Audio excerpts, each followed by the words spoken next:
Hello everyone. In the previous lectures, we primarily examined the idea of modernity and how it radically altered the socio-cultural landscape of colonial India. In today's lecture, we will turn our attention to a particularly curious phase in the nationalist movement. This phase is characterized by a very curious phenomenon where the presence of colonial forces was paradoxically seen as essential for restoring India to its lost glory. In this lecture, we will be engaging with Ranajit Guha's famous essay Neel Darpan, the image of a peasant revolt in a liberal mirror, and also Partho Chatterjee's famous essay History and Nationalization of Hinduism. The concept of modernity in colonial India underwent significant transformation over time. In its initial phase, modernity was not imagined in opposition to colonial rule, but rather as something that could be achieved through it. Many members of the 19th century Indian intelligentsia, especially those shaped by Western education and reformist thought, believed that the British Empire played a vital role in guiding India towards progress.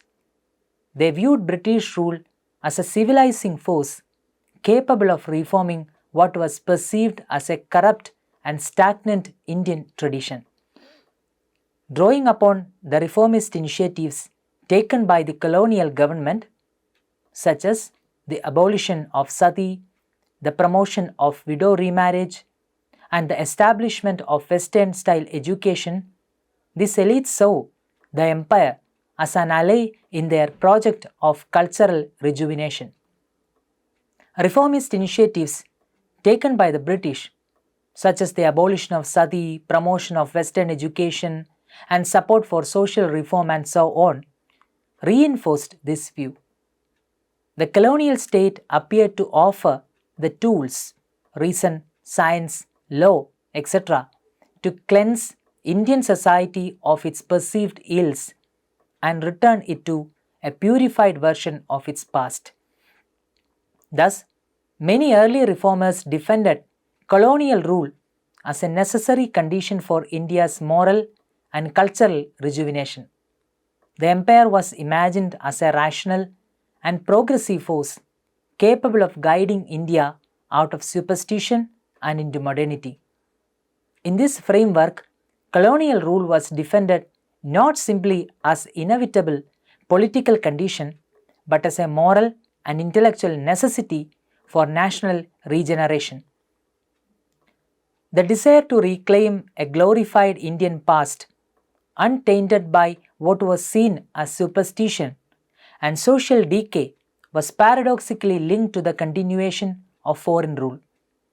The belief was that British governance, with its emphasis on rationality, law, and progress, could help Indians recover the purity and strength of their ancient civilization.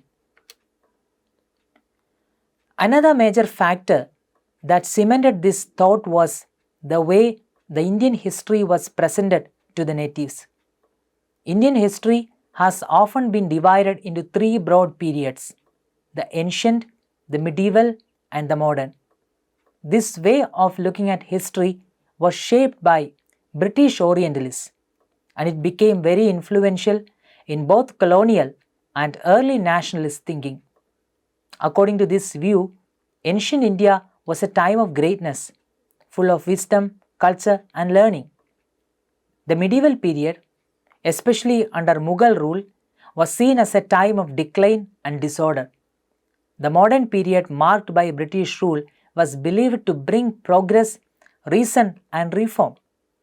This way of dividing history influenced how many English educated Indians thought about their past and future. They believed that India could become great again, but only with the help of the British. Since the British had already introduced some reforms like banning sati, encouraging widow remarriage, and starting Western education, etc., they were seen as playing a very positive and crucial role in improving Indian society. As a result, many people thought that colonial rule was necessary to reform India and help it move forward. They felt that the British could guide India out of its so-called backwardness and help it return to the glory of its ancient past. In this view, the British were not seen as oppressors but as helpful partners in India's journey towards modernity. This early phase of colonial modernity thus reflected a very collaborative impulse, where the colonized sought to work with the colonizer to reinvent the nation. Only later did this idea evolve into a more radical, anti-imperialist vision of an alternative modernity rooted in indigenous values and resistance to colonial domination. It was only later, especially with the growth of the anti-colonial movement, that the belief began to change. More people started to argue that India could become modern and progressive on its own terms, without depending on the British. This marked a shift in thinking from seeing British rule as necessary to seeing it as something that needed to be challenged and ended. Partha Chatterjee quotes a very interesting extract by Bolonath Chakravarti to highlight the faith of colonial intelligentsia in the rule of the British against the previous Mughal rule. This is a very interesting case in point in this context. Chakravarti, in his essay, History and Nationalization of Hinduism, says, "There are limits to everything. When the oppressions of the Mughals became intolerable, the Lord of the universe provided a means of escape. The resumption of good fortune was initiated on the day the British flag was first planted on this land. Tell me, if Yavana rule had continued, what would the condition of this country have been today?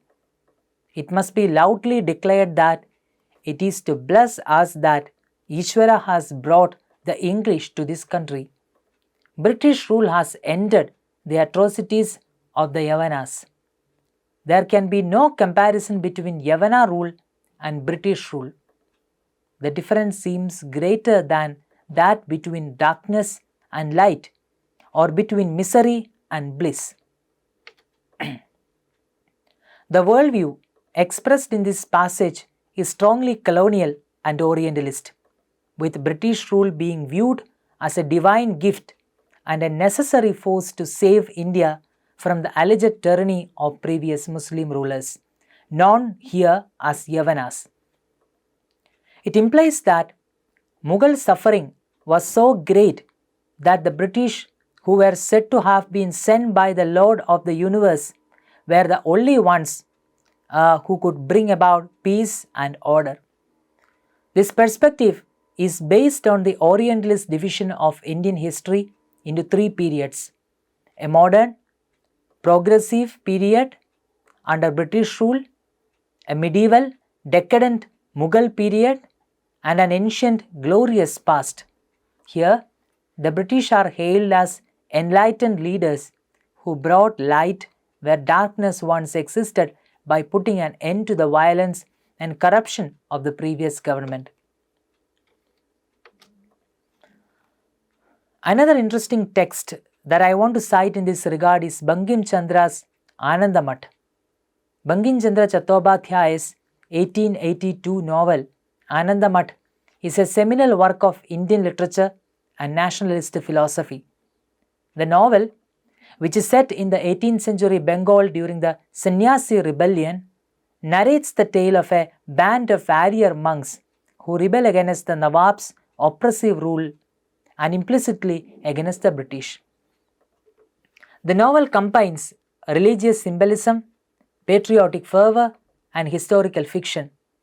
The protagonists of the tale are Mahendra and Kalyani, a couple who split up while escaping political unrest and starvation.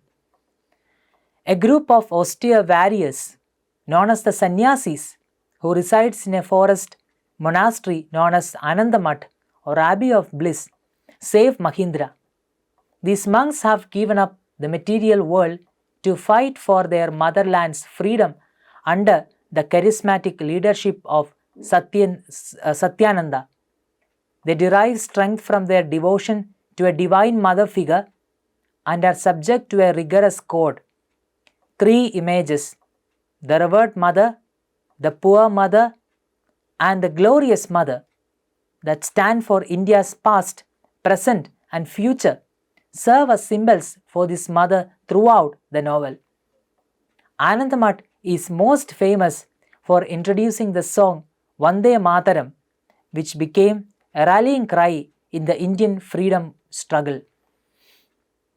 The novel played a crucial role in creating an emotional and spiritual vision of the nation as a divine mother worthy of devotion and sacrifice. It's very interesting to note that in Anandamath, the main enemy of the nationalists is not the British, but the Nawab of Bengal. The British are not portrayed as cruel or oppressive rulers. Instead, their qualities such as discipline, fairness, and courage are often appreciated in the novel. They are shown as forces that bring stability and order. In fact, their rule is seen as necessary for initiating reforms and helping India recover its lost glory. This suggests that the only nationalist imagination, as reflected in the novel, did not always view British rule as entirely negative. Rather than directly opposing colonial power, the novel places the blame on the earlier Mughal rulers, especially the Nawab, for India's decline. This reflects a belief shaped by Orientalist ideas that British presence could help revive a once glorious past. The great man in Anandamath, who laments that Hindu religion has been lost, vindicates the necessity of colonial rule in India. He observes, "Currently, this country has no knowledge of the external. There is nobody to teach also. Now, India has to get this knowledge from outside countries. British are experts in this knowledge, and they are good at teaching the public also. If the British get to rule this country, naturally, that knowledge would grow here too. Till the time Hindus don't become knowledgeable, virtuous, and strong, the British would rule over this country. Under the British rule, people will live in comfort and they will follow their religion without any problems. Now, drop your weapons and stop fighting against British and come with me." This presence highlights a very significant component of early nationalist thinking in colonial India and demonstrates a very strong belief in the British Empire's civilizing mission. It demonstrates that colonial rule was, at least for some time, viewed as a necessary stage in India's quest for knowledge, advancement, and self-improvement, rather than as oppressive force. According to the speaker, India must rely on the British to gain knowledge of the external world, which includes modern science, rationality, and education as defined by Western standards. In addition to ruling, the British are presented as kind mentors who can help Indians become more enlightened. Their rule is viewed as beneficial and even necessary for India's development. The notion that Indians will remain under British rule until they become knowledgeable, virtuous, and strong suggests a form of conditional sovereignty in which British rule is defended as a short-term but essential measure. The assertion that religious freedom is unaffected by British rule and that individuals can peacefully practice their dharma also evokes a strong sense of comfort. In addition to softening the perception of colonial power, this appeals to religious freedom promotes acceptance rather than resistance. Above all, the exhortation to drop your weapons and stop fighting the British makes it abundantly evident that violent rebellion is not acceptable. Instead of revolution, the speaker advocates cooperation with the British as the more effective path to national progress. This viewpoint demonstrates the extent to which colonial ideology influenced certain segments of the Indian intelligentsia, particularly those who were influenced by reformist and Orientalist frameworks. Thus, British rule in India was initially conceived as a channel to achieve modernity. The last example that I wish to highlight here is Ranajit Guha's critique of Neel Darpan, a play by Dinabandhu Mitra. This play has often been praised in nationalist circles for showcasing the cruelty of British indigo planters and the bravery of Indian peasants. However, Guha, in his famous essay Neel Darpan, the image of a peasant revolt in liberal mirror, argues that the play is shaped by the liberal and humanitarian ideas of the Western educated Bengali elite of that time. The farmers had no choice and they were paid very little. If they refused, they were beaten or punished in other ways. The play focuses on a landowner named Golok Chandra Basu and his son Nabin and Madhav. They try to help the farmers and stand up against the British planters. Nabin believes in the law and tries to take legal action, but he soon realizes that the system is unfair and supports the British. The court and the police do not help the farmers. Instead, they protect the planters. As the story goes on, the situation becomes worse. The planters continue to hurt the farmers and no one is able to stop them. Even though Nabin and others want to fight back, they feel helpless because the government is on the side of the British. The play shows how much the farmers suffer under British rule. It also shows that the educated Indians at the time still believed in British justice and did not question the rule of the British. They thought the British were better than the earlier rulers and could bring progress to India. The play has often been praised in nationalist circle for showing the cruelty of British indigo planters and the bravery of Indian peasants. However, Guha argues that the play is shaped by the liberal and humanitarian ideas of the Western educated Bengali elite of that time. According to Guha, although Neel Darpan criticizes the violent acts of individual British planters and a few careless colonial officials, it does not question British rule per se.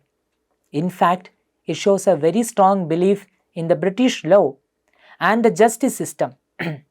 For the educated middle class, British rule was seen as a protection against what they considered Indian problems like disorder, superstition, and tyranny. They did not see colonialism as something to be resisted, but as something necessary for reform and progress. Even the peasant characters in the play are not shown as rebels trying to change the system. Instead, they are presented as law-abiding people who know their rights and only resist when pushed too far, but never to the point of wanting to overturn British rule. According to Guha, the play doesn't support a radical or revolutionary anti-colonial message. Instead, it reflects a kind of partnership between the British and the Indian elite, based on law, education, and shared goals, rather than a real break from colonial power. This fascination for the continuation of the foreign rule was not a long-lived one, since the elite nationalist intelligentsia soon realized that absolute sovereignty over the territory was necessary to effect a complete cultural reform in the colony. They realized that as long as India remained under foreign rule, any changes made would ultimately serve the interest of the colonizers, not the Indian people. To truly transform Indian society, whether in terms of social practices, education, or political institutions, the nation needed complete control over its own affairs. Cultural renewal, they believed, required not just partial freedom or reform from above, but total sovereignty. Only then could Indians shape their own identity, values, and future without interferences from colonial powers. This marked a shift in nationalist thinking from hoping for reform under British rule to demanding full independence as the only way to achieve a true national renaissance. In the beginning, many members of the Indian intelligentsia believed that cultural reform could be carried out through the laws and legislative efforts of the British colonial government. They hoped that Western education and modern institutions introduced by the colonizers would help improve Indian society. However, this belief did not last long. Over time, the nationalist elite began to feel that culture, unlike administration or economy, was a deeply sacred and sensitive part of the Indian life. They realized that outsiders, no matter how well-meaning, could not be trusted to reshape India's cultural values and traditions. Cultural reform, they came to believe, should not be left in the hands of the westernizers. It had to be an internal process led and shaped by Indians themselves. This growing conviction made them rethink their earlier dependence on colonial rule. They understood that unless India had complete political freedom, any attempt to reform its cultural life would remain partial and incomplete. True reform required more than cooperation with the British. It required absolute sovereignty. Only through full self-rule could Indians take control over their cultural destiny and rebuild their society on their own terms. Similarly, during this time, the colonial government also decided not to interfere in the cultural and religious matters of the natives in the colony.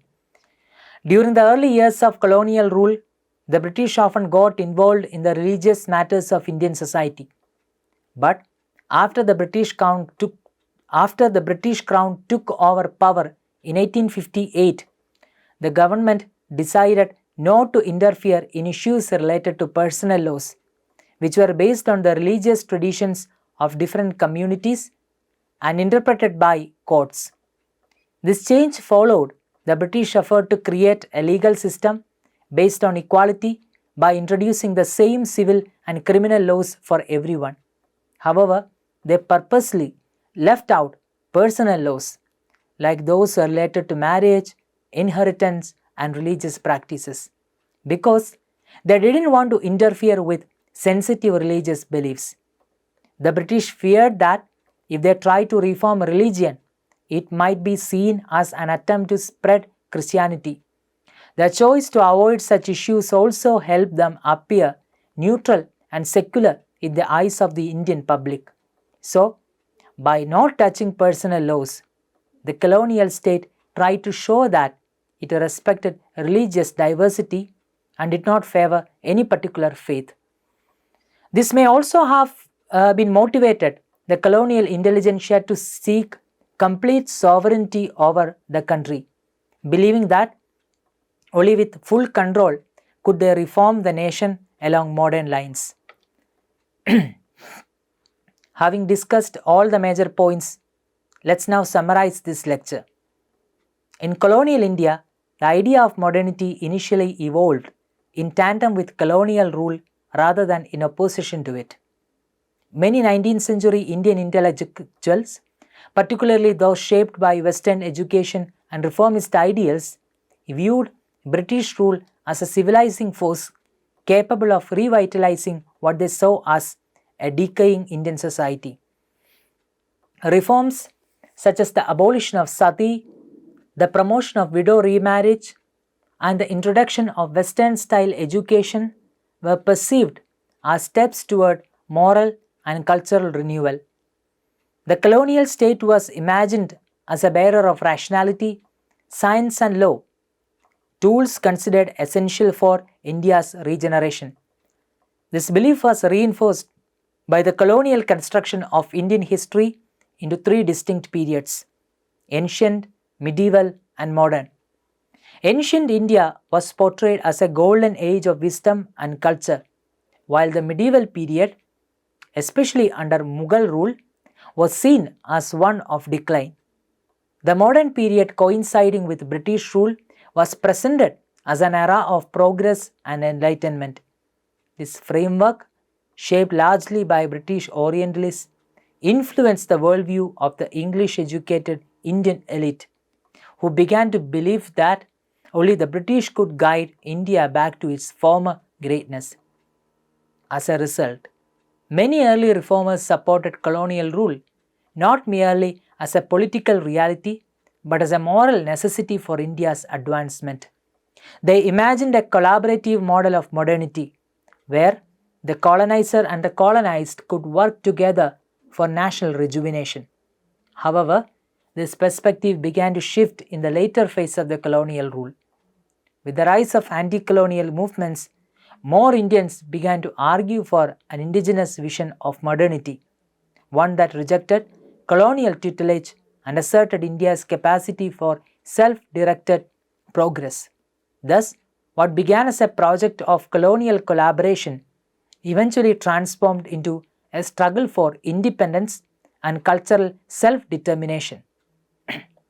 So, these are the major points that you need to keep in your mind. If you have any doubt about the ideas that we have discussed so far, please watch the video or read the transcript. Thank you.